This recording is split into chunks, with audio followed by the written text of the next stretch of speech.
मैं आप सभी भक्तों से निवेदन करूं, माँ माँ होती है, माँ एक ऐसा हृदय होता है भक्तों, बेटा कितनी भी बड़ी गलती कर दे, माँ को गालियां दे, माँ को अपशब्द के, लेकिन माँ कभी अपने बेटे को त्यागती नहीं, अपनी बेटे को कभी नहीं छोड़ती माँ। मैं एक सत्य घटना आप सभी भक्तों से कहूं। एक बूढ़ी माँ जो दूसरे के घर में बर्तन साफ करने जाती है, एक बेटा है और उस बेटे को पढ़ाती है सजन। दूसरे के घर में बर्तन साफ करने जाती है, जो झूठा भोजन मिल जाता है उसको खुद खा लेती है और बेटे को भोजन नया बना करके खिलाती है, ताजे भोजन खिलाती है सजन। बेटे को पढ़ाया, बेटा पढ़ गया सजन। मेरे भाई बहन, बेटा पढ़ा, शहर चला गया। मैया आज भी मजदूरी कर रही है, बेटा शहर में गया, बेचारी जो मजदूरी से कमाती है वो बेटे की पढ़ाई पर खर्च कर देती है। एक पूरी जिंदगी में एक नई वस्त्र भी नहीं लिया, नई साड़ी भी नहीं ली। माँ है। धीरे धीरे समय गुजरा, उस बेटे की नौकरी लग गई। ये बेटा बड़ा दुष्ट था, नौकरी लग गई, परंतु मैया की मजदूरी नहीं छूटी। मैया आज भी मजदूरी कर रही है, लौट के मैया के पास नहीं आया। मेरे भाई बहन, मैया के पास ये लौट करके नहीं आया, बात ना करें, ये लौट के नहीं आया। किसी गांव के एक व्यक्ति ने कहा, अरे बुढ़िया, जिस बेटे को तूने पढ़ाया, बड़ी मेहनत मजदूरी की, आज तेरे बेटे की नौकरी लग गई, तेरे बेटे की नौकरी लग गई। भैया नौकरी के लिए कह दिया, तेरे बेटे की नौकरी लग गई।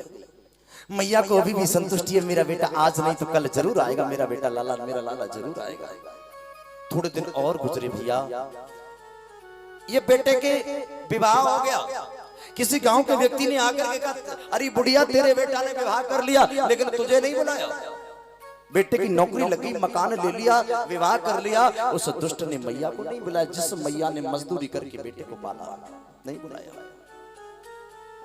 मैया फूट फूट करके रोई, फिर भी संतुष्ट है, मेरा लाला जरूर आएगा, मेरा बेटा एक दिन जरूर आएगा, कम से कम बहू को दिखाने तो जरूर लाएगा।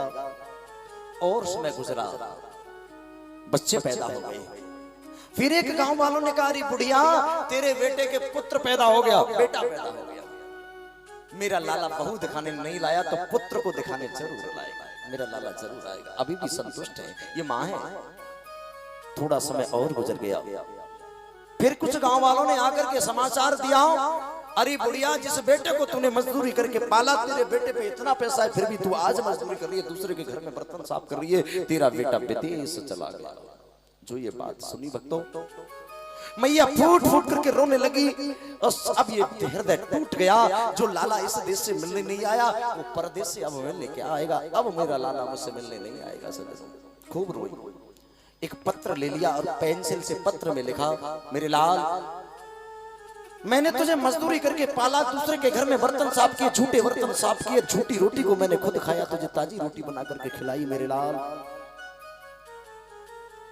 जब से तू शहर गया है, मैंने इन अपनी आंखों से अपने लाल को नहीं देखा बेटा, लेकिन ये मत समझना। फिर एक लाइन लिख दी, बेटा तू ये मत समझना कि तेरी मैया का तेरे प्रति प्रेम कम हो गया, प्रेम कम नहीं हुआ।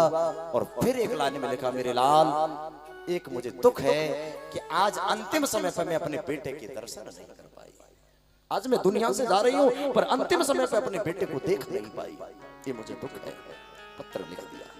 फिर एक लाइन और लिखी, बेटा ये मत समझना कि तेरी मैया तुझसे दूर हो गई, जब तक तू जिंदा रहेगा तब तक तेरी मैया तेरे साथ में रहेगी, क्योंकि एक बार गिल्ली डंडा खेलती हुई तेरी आंख फूट गई थी। डॉक्टरों ने कहा इसको कोई आंख दे देगा तो इसकी आंख बच जाएगी, तो मैंने अपनी आंख को निकाल करके तुझे दिया मेरे लाल। तब से पूरे गांव वाले मुझे कहानी कहानी कह करके बुलाते थे, कहानी कह करके बुलाते थे, मैंने सब कुछ स्वीकार किया मेरे लाल। अब ये मत समझना कि तेरी मां तुझसे कभी अलग हो जाएगी, मेरी जब भी कभी तुझे याद आए तो तेरी दाहिनी आंख के रूप में तेरी मां सदैव तेरे साथ रहेगी। उस आंख को मुझे मानना, तेरी मां सदैव तेरे साथ रहेगी। फिर एक लाइन लिखी, मेरे लाल, दुख मुझे इतना है कि अंतिम समय पे मैं अपने बेटे के दर्शन नहीं कर पाई, आज मैं दुनिया से जा रही हूँ। और इतना कहकर के उस वृद्ध माँ का हृदय पे टूट गया और बेटे की याद में मैया दुनिया से चली गई, दुनिया से गुजरी, मैया दुनिया से चली गई। बेटे की याद में मैया दुनिया से चली गई। और मैया जब दुनिया से गई, पत्र को उस बिछाई में रख दिया जिस बिछाई पर वो मैया सोती थी, पत्र को रख दिया। अब गांव वालों ने देखा घर में 2 रुपए मिल जाए ताकि इसके संस्कार हो जाए, इसका अंत्येष्टि संस्कार हो जाए। 2 रुपए नहीं मिले। जिसका बेटा विदेश में रहता हो, करोड़पति अरबपति बेटा हो, और उस माँ की अर्थी में कंडा देने वाला और कंडा देने वाला कोई ना हो सज्जनों। 1 रुपया भी नहीं था, जैसे लकड़ी कंडा या कफन आ जाता जो भैया दफन हो जाती। सज्जनों खूब रोई, चली गई, रोके गई। गांव वालों ने सारी झोपड़ी को खंगाला, 1 रुपया कहीं नहीं मिला। तो गांव वालों ने चंदा इकट्ठा किया। मेरे भाई बहन, जिस लाल को पढ़ाया बड़ा किया, इतना बड़ा मेरे लाल को किया, अंतिम समय पर वो मां के लिए 1 कंडा देने वाला कोई नहीं है सज्जनों। चंदा इकट्ठा किया, कलेक्शन इकट्ठा किया गांव वालों ने, लकड़ी कंडा मंगवाई, कफन मंगवाया और उसको जला दिया, संस्कार कर दिया। और उस जो कुटिया थी उसमें ताला डाल दिया। सज्जनों ये दुष्ट विदेशों में रह रहा है, आनंद के साथ में रह रहा है। जब जैसे ही इसका बेटा आया, जब इसका पुत्र आया, इसका पुत्र ने इसके साथ में वो व्यवहार किया। टेलीविजन पर कथा चल रही थी और उसने कथा को सुना, याद आया, अरे भारत में मेरी भी तो माँ थी, मैं अपनी माँ को छोड़ के आया, और जिस दिन से मैंने अपनी मैया को छोड़ा उस दिन से मैं कभी दर्शन करने नहीं गया। अब वो मेरी माँ कैसे होगी? उसी दिन अपना ब्रीफ केस निकाला और विदेशों से भारत के लिए चल दिया। भारत में आया, गांव में गया, गांव वालों से पूछता, भैया मेरी मैया की कुटिया देखी है? सबने बना कर दिया, एकदम मुंह फेर के खड़े हो जाते हैं सब। फिर पूछा, मेरी मैया की कुटिया देखी है? कोई नहीं बताता। कहने लगे, ऐसे अभागे बेटे का तो हम दर्शन करना नहीं चाहते, ऐसे अभागे बेटे का दर्शन करना नहीं चाहते, हम ऐसे अभागे बेटे का दर्शन भी करना नहीं चाहते। जिस माँ ने बेटे को मजदूरी करके पाला हो, झूठन प्रसादी झूठन भोजन को खाया हो, बेटा पैसे वाला हो गया हो, लेकिन मैया की मजदूरी न छूटी हो।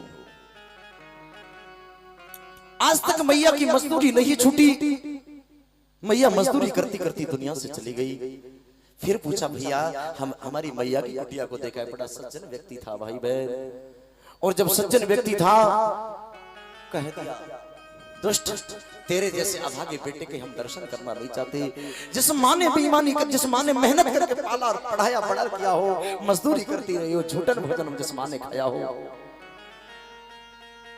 वो माँ दुनिया से चलेगी। तेरे जैसा अभागा बेटा नहीं आया हो, कफन के लिए 1 रुपया ना हो, चला जा, सामने वाली कुटिया तेरी मैया की है, सामने वाली कुटिया तेरी मैया की है। सज्जनों जैसी का सामने वाली कुटिया तेरे मैया की है। कुटिया में गया, दरवाजे को खोला, फूट फूट करके रोने लगा, मैया मर चुकी है, फूट फूट करके रोया।